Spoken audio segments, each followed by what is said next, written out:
कतना बा देवरा भइल चटना बा देवरा भइल चटना बा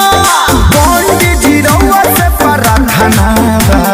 झूठ पर खीरा धइल जतना बा देवरा भइल चटना बा देवरा भइल चटना बा।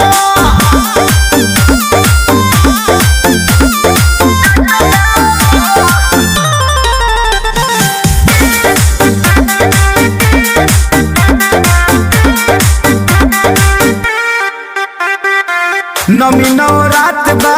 तनी नट रात बा पूजा में हो जाता स्वामी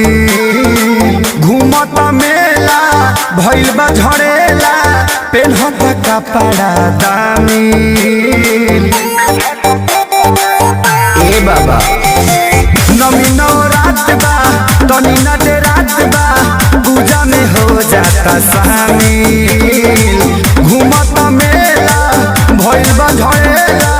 पेन्हत कपड़ा दामी मूर्ति देखे आइल पटना बा भचर भचर बोले मुँह फटना बा देवरा भइल चटना बा देवरा भइल चटना बा।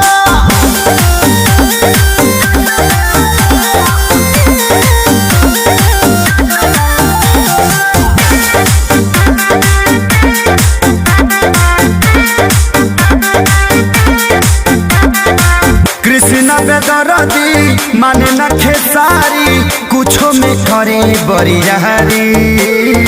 चढ़ल बदा सहारा माई के बपहारा सगर बा पूजा पाठ जारी कृष्ण बेदरदी माने न खेसारी कुछो में करे बरियारी चढ़ल बदा सहारा माई के बपहारा सगर बा पूजा पाठ जारी अरे घटे वाला दोसर घटना